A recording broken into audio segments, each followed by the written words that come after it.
আসসালামু আলাইকুম রহমতুল্লাহি বারাকাতুহু। আমার প্রিয়জনরা, আপনারা আশা রাখি ভালো আছেন, আমিও ভালো আলহামদুলিল্লাহ। আমার প্রিয়জনরা, একটা বিষয়ে কথা বলতে হচ্ছে, না বলেও পারতেছে না।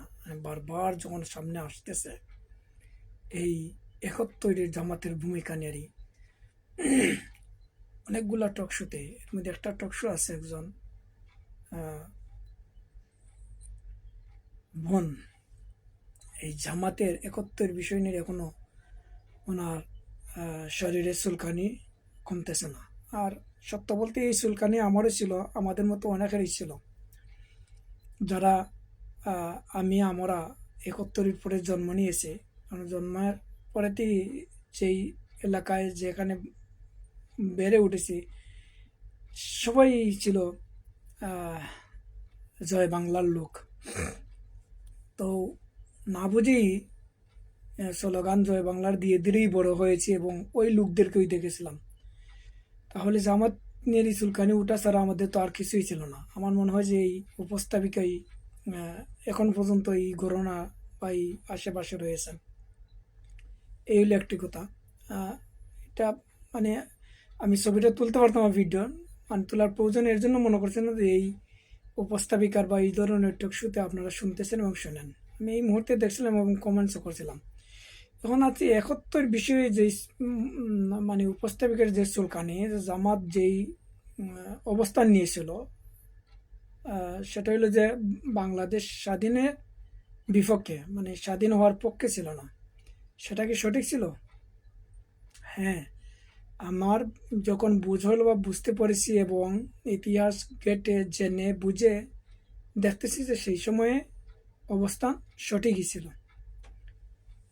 কারণ পরিপূর্ণ একটা স্বাধীন দেশ ছিল পাকিস্তান, আর এই স্বাধীন দেশের অংশ ছিল বাংলাদেশ, তো আমাদের পূর্ব পাকিস্তান। তাহলে এই পূর্ব পাকিস্তান পশ্চিম পাকিস্তান একটা স্বাধীন দেশ ছিল এবং এই স্বাধীন দেশ বাঙ্গনে বিভক্ত হওয়ার আবার দুইটা দেশ হওয়ার বিপক্ষে ছিল বাংলাদেশ জামাতে ইসলামী আরও অন্যান্য অনেক দল, বাম এবং ডানের। এখন আসে কেন রাইট হলো, এটা সঠিক হলো। আমরা ধরে মানে এইভাবে বলতে পারি যে একটা দেশ বা একটা রাষ্ট্র, সর্বপ্রথম রাষ্ট্র হয় ফ্যামিলি থেকে, মা বাবা থেকে। বাবা মার মধ্যে দেরি একটা ফ্যামিলি বড় হয়, বংশ বিস্তার হয়। এই একটা মানে রাষ্ট্র যখন হয়, অধিকাংশ সদস্য যখন হয়ে যায়, এর মধ্যে কম এবং বেশি হোক ওরা যুদ্ধ হতে চায়, পৃথক হতে চায়, কিন্তু মা বাবারা পৃথক হতে দেয় না।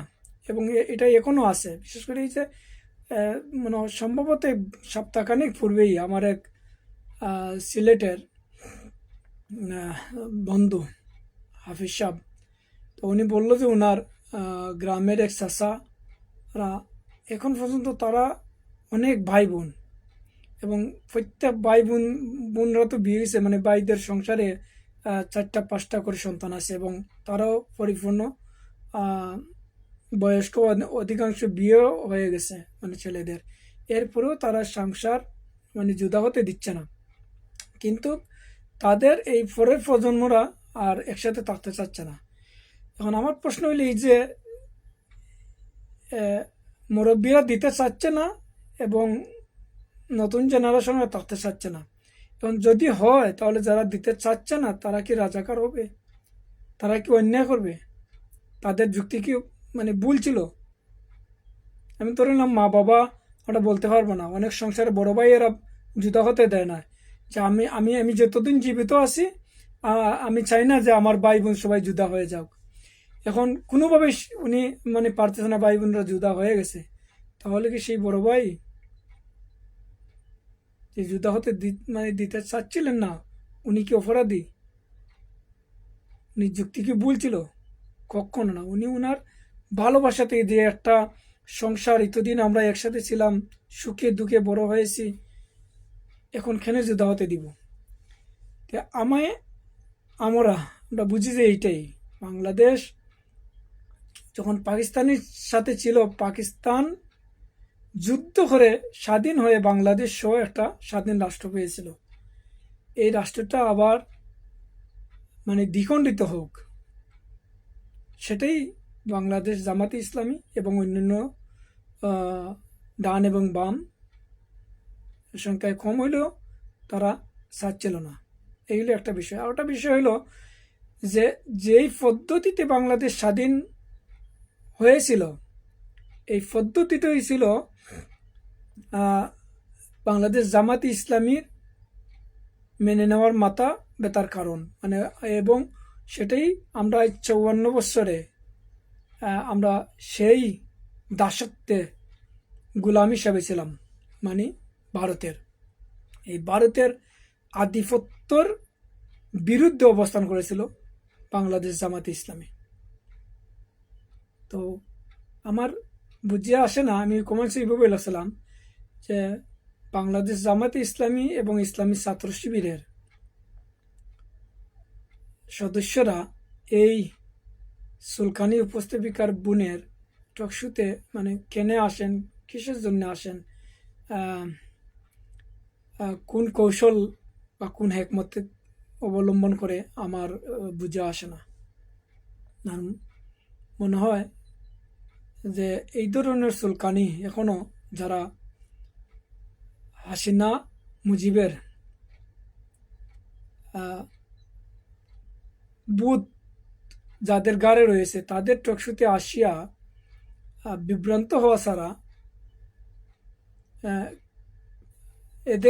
এদেরকে পরিশুদ্ধ করা সম্ভব হবে না। তো আমার এই ভিডিও আসলে সম্পূর্ণ অপ্রস্তুতি নিয়েই এই মুহূর্তে মানে কথাগুলো বলছি।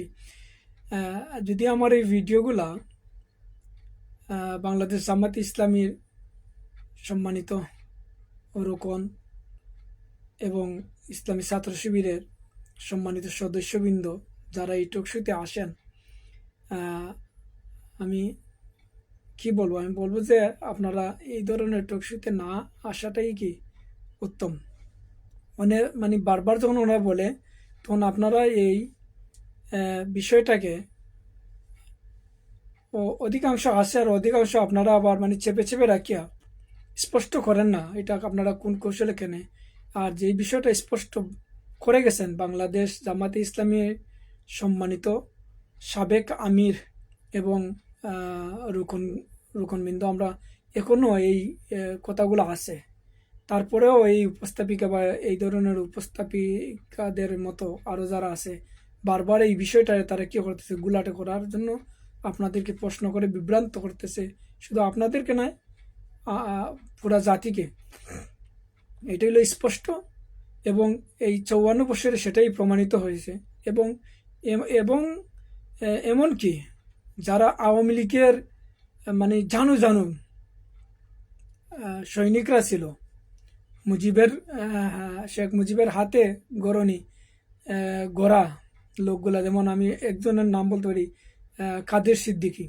সেই কাদের সিদ্দিকীদের মতো মানুষই স্বীকার করতে বাধ্য হয়েছে যে জামাতে ইসলামী 1971 সালে যেই বুঝটা বুঝেছিল বা যেই অবস্থান নিয়েছিল, আমরা বাংলাদেশ স্বাধীন হওয়ার 54 বছর পরে আজকে বুঝতে পারতেছি যে তাদের এটাই সঠিক ছিল, যে ভারতের বিরুদ্ধে ছিল তাদের অবস্থান। তো আমার প্রিয়জনরা, আমরা যারা এই টকশোগুলাতে দেখি এই ধরনের সুলকানি মার্কা উপস্থাপকের কথায় আমরা যেন বিভ্রান্ত না হই। আমরা সত্যকে জানি এবং মানি। যদি যেই টকশোতের কথা বলছিলাম যে ছাত্র শিবিরের ঢাকা বিশ্ববিদ্যালয়ের সভাপতি ফরহাদ, উনি যেভাবে বলছেন আমি সেভাবে বলি, যদি